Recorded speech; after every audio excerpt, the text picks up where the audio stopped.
नाज़रीन किराम, मशरिक़ वस्ता के हवाले से कुछ तशवीशनाक डेवलपमेंट्स हैं। एक जानिब तो आज इनकलाब ईरान को 47 साल मुकम्मल हुए हैं। ईरान आज के दिन को सेलिब्रेट कर रहा है। ईरान में जश्न है, ईरान में लोग सड़कों पर निकले हुए हैं। अलबत्ता रजीम के खिलाफ भी प्रोटेस्टर्स निकले हुए हैं, जिसकी वजह से कशीदगी का खदशा है। लेकिन आज ही के दिन नेतन्याहू का इसराइल से फ्लाई करके अमरीका जाना और आज ही के दिन नेतन हाउस का व्हाइट हाउस में अहम तरीन मुलाकात करना, यह सवालात खड़े भी करता है और बहुत से जवाबात भी हमें मिल जाते हैं। गैर मामूली खबर मुतवक्की है और अमरीकी बहरी बेड़े जो हैं उनको किस तरह से इस वक्त एक बहुत बड़े चैलेंज का सामना है और ईरान के खिलाफ अमरीका को एक बहुत बड़ा कदम जो है वो उठाना पड़ा है। मैं सारी डिटेल्स एक एक करके आपके सामने रखता हूं, लेकिन दरखास्त वही है कि हमारे इस चैनल को भारत, अफगानिस्तान और पाकिस्तान मुखालिफ मुतअद्दिद अकाउंट्स की तरफ से रिपोर्ट किया जा रहा है। इस रिपोर्टिंग का असर जाहिर इस तरह से होगा कि आप इस वीडियो को लाइक करें, एक के बजाय ज्यादा से ज्यादा कमेंट्स करें और अगर हो सके तो इस वीडियो को आपने मुख्तलिफ व्हाट्सएप ग्रुप्स जो हैं उनमें शेयर भी करना है।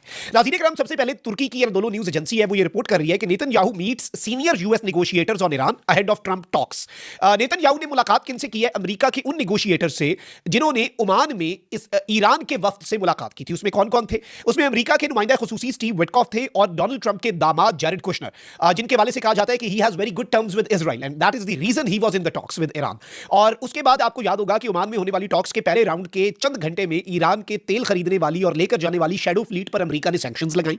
अगले दिन यूएसएस अब्राहम लिंकन, जो कि स्ट्राइकिंग रेंज में है ईरान की, उस पर एक तैयारा लैंड करता है और उस तैयारे में अमेरिकी सेंटकॉम का कमांडर होता है, स्टीव विटकॉफ होता है और जैरेड कुशनर होता है। अब ये जो मुज़ाकराती वफ्द था डोनाल्ड ट्रंप का, ये वापस अमेरिका में मौजूद है और नेतन्याहू अमेरिका पहुंचते ही ट्रंप से मुलाकात से पहले इस मुज़ाकराती वफ्द से मिलता है और इसने स्टीव विटकॉफ और जैरेड कुशनर जो है उससे कुछ बड़ी आम तरीन मुलाकातें की हैं। अलबत्ता इससे पहले वेस्टर्न मीडिया ये रिपोर्ट कर चुका है कि इसराइल ने अमेरिका को ये कह दिया है कि भाई आप जो हैं वो जो मर्जी कर लें, अगर आप मिलिट्री एक्शन नहीं करते तो इसके बहुत से कॉन्सिक्वेंसेज होंगे, इसराइल को कोई बड़े स्टेप्स लेने पड़ेंगे, हमारी रेड लाइंस क्रॉस होंगी। अच्छा, on the other hand America का मुतालबा यह है कि 400 किलोग्राम हाईली एनरिच्ड यूरेनियम किसी मुल्क के हवाले करो, ईरान से बाहर निकले, यूरेनियम एनरिचमेंट जीरो कर दो। एक होती है ज्यादा करना एटमी हथियार बनाने के लिए, एक होती है थोड़ी बहुत यूरेनियम एनरिचमेंट सारे मुल्क करते हैं पीसफुल यूजेस के लिए, एटॉमिक एनर्जी के बहुत से पीसफुल यूजेस हैं। तीसरा मुतालबा अमेरिका का यह है कि अपने long range ballistic missile program को तर्क कर दो। ईरान कहता है तीनों हमारी रेड लाइंस हैं, हम अपनी जो यूरेनियम एनरिचमेंट है उसे एक लिमिट तक रखने पर तैयार हैं इंटरनेशनल स्टैंडर्ड्स पर, क्योंकि सुप्रीम लीडर का फतवा है कि हमने एटमी हथियार बनाना ही नहीं है। तो बाकी मिसाइल प्रोग्राम और दीगर चीजें, लेकिन इसराइल कहता है कि this is our red line, ये एंड है। अब सबसे इंपॉर्टेंट चीज है नाज़रीन इकराम के मॉडर्न डिप्लोमेसी ये रिपोर्ट कर रहा है कि नेतन्याहू डोनाल्ड ट्रंप के ऊपर प्रेशर डालेगा कि इस वक्त जो आप हैं वो सख्त एक्शन लें और अगर मुज़ाकरात होते हैं तो किसी हल्की फुल्की चीज के ऊपर आपने मुज़ाकरात नहीं करने, किसी छोटी मोटी चीज के ऊपर आपकी टॉक्स नहीं होनी चाहिए। अगर टॉक्स होती है तो फिर ईरान से हर चीज पर आपको बात करनी होगी और हर चीज पर आपको सरेंडर करवाना होगा। तो इसमें एक बड़ी खबर मुतवक्की है कि क्या अमेरिका एक स्ट्राइक कर सकता है, क्या इसराइल पुश करेगा स्ट्राइक का। और इसमें एक और चीज ये इंपॉर्टेंट है कि स्ट्राइक के बाद का जो डिफेंस है, अब तो ये खबर आ रही है कि यूएसएस अब्राहम लिंकन जो स्ट्राइक ग्रुप है उसके साथ USS George H W. Bush strike group जो है उसे भी भेजा जा सकता है, इन 2 वीक्स वो पहुंच सकता है। लेकिन अमेरिका इस वक्त इंटरनेशनल एनालिस्ट्स का यह मानना है कि एक स्ट्राइकिंग की पोजीशन में है।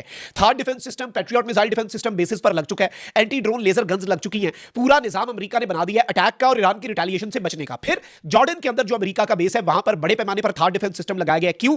क्योंकि जॉर्डन की फजा से होकर इसराइली जो मिसाइल्स हैं और ड्रोन्स हैं वो ईरानी जो मिसाइल्स और ड्रोन्स हैं वो इसराइल की तरफ जाते हैं और जॉर्डन इससे पहले भी उन्हें रोकता है, अब अमेरिका खुद भी रोक सकता है। और सबसे इंपॉर्टेंट चीज यह है कि क्या इसराइल तैयार है ईरान की रिटेलिएशन का जवाब देने के लिए। तो ये सारी चीजें इस चीज को हाईलाइट करेंगे। एक तरफ तो आज कुछ बड़ी डेवलपमेंट्स हुई हैं और ईरान की जो सिपाही पासदारान इनकलाब इस्लामी जो आईआरजीसी है, जिसे रिसेंटली इंटरनेशनल अहम तरीन ममालिक यूरोप और दीगर ममालिक ने टेररिस्ट ऑर्गेनाइजेशन डिक्लेयर किया।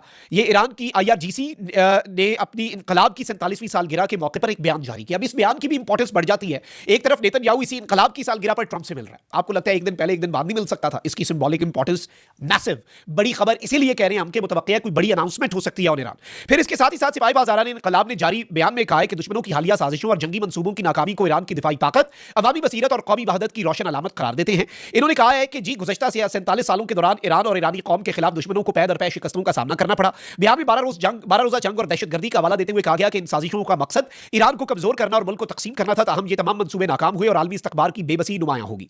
बयान में मजीद कहा गया कि दुश्मन ईरान को गुलामी के दौर में ले जाने का ख्वाब देख रहे हैं, लेकिन ईरानी बाशऊर कौम इस हकीकत से आगाह है कि यह सब दुश्मन की साजिश है, इसलिए यह ख्वाब कभी पूरा नहीं होगा। सिपाही पासदारान इनकलाब ने वाज़ेह किया किया कि ईरान ने हालिया कशीदगी के दौरान जंगी तैयारी और मजबूत दिफाई कुव्वत का मुजाहिरा किया और मुल्क की सलामती के खिलाफ हर साजिश का बरवक्त और फैसला कुन जवाब दिया। बयान के इख्तिताम पर सिपाही पासदारान इनकलाब ने अपनी आवाम से अपील की कि वो आज के दिन मुल्क गिर रैलियों में भरपूर शिरकत करके कौमी इख्तिदार, बेदारी और यकजहती का वाज़ेह पैगाम दुनिया तक पहुंचाएं।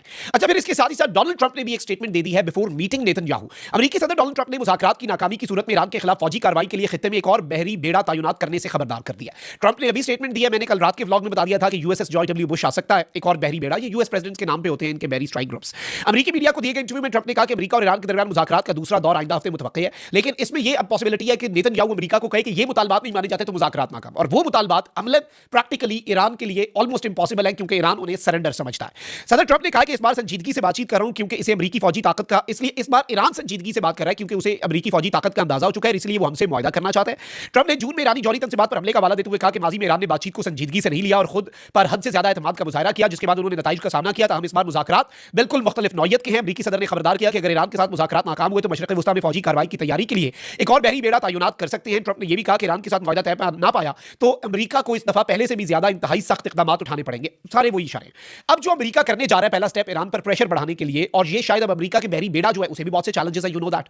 अमेरिका का बहरी बेड़ा, उसके करीब ईरान का ड्रोन आया, अब ईरान जो है वो जंगी मशक़ें करने जा रहा है अबनाए हुर्मुज़ में, और अमेरिका ने एडवाइजरी जारी कर दी है यूएस डिपार्टमेंट ऑफ ट्रांसपोर्टेशन ने अपनी वेसल्स के लिए कि भई अबनाए हुर्मुज़ से ना गुजरना, ईरान वाले पकड़ लेंगे, और ईरान की टेरिटोरियल वाटर्स में हल्का सा भी ना एंटर होना, वो ताक लगा के बैठे हुए हैं। लेकिन on the other hand America जो है वो अब ईरान को टफ टाइम देने की तैयारी कर रहा है। अमेरिकी हुकाम ने ईरानी तेल बरदार जहाजों को कब्जे में लेने पर गौर शुरू कर दिया। अमेरिकी ओहदेदार के मुताबिक ईरान पर दबाव बढ़ाने के लिए तेल बरदार जहाजों को कब्जे में लेने पर बात हुई है। तब अमेरिकी हुकाम को कब्जे की सूरत में ईरान की जवाबी कार्रवाई और आलमी तेल की मंडियों पर मनफी असरात का खदशा भी है कि अमेरिका सिर्फ एम्बार्गो लगा दे, नेवल ब्लॉकेड। ये वेनेजुएला के ऊपर अटैक जो हुआ था उससे पहले अमेरिका ने उसके ऊपर इस तरह का ब्लॉकेड लगाया था। अमेरिकी ओहदेदारों के मुताबिक व्हाइट हाउस ने इस हिकमत अमली पर तबादला ख्याल किया जो पहले वेनेजुएला के खिलाफ इस्तेमाल की गई थी, मगर इसके नतीजे में तेहरान की जानिब से, वेनेजुएला के बरक्स तेहरान की जानिब से शदीद रद्द अमल भी आ सकता है और कॉन्फ्लिक्ट इसी से हो सकता है शुरू हो जाए, और आलमी तेल मंडी में अदम इस्तेहकाम भी पैदा हो सकता है कि ईरान कहीं अबनाए हुर्मुज़ को ना ब्लॉक कर दे। और इस सब के अंदर इंपॉर्टेंट तरीन चीज ये है कि इस सब में वेनेजुएला से तेल ले जाने वाले जो शैडो फ्लीट्स थे उसमें रशियन ऑयल टैंकर्स पर कब्जे अमेरिका भी कर रहा है। अमेरिका फिर एंड तक पीछा करता है। चाइना तेल लेके जा रहा था वेनेजुएला से, रशियन जहाज शैडो फ्लीट थी खैर, लेकिन अमेरिका ने 10,000 नॉटिकल माइल उसका पीछा किया, वो कैरेबियन से अटलांटिक से इधर आके फिर जाके उसे पकड़ा, और इस सब के अंदर ये बड़ी तशवीशनाक चीज थी। कल ये डेवलपमेंट हुई है, लेकिन आज ईरान के हवाले से व्हाइट हाउस से बड़ी खबर मुतवक्की है नेतन्याहू और डोनाल्ड ट्रंप की मुलाकात के तनाजुर में। ये डेवलपमेंट थी जो आपके सामने रखना जरूरी थी। अपना बहुत ख्याल रखिए। पाकिस्तान जिंदाबाद।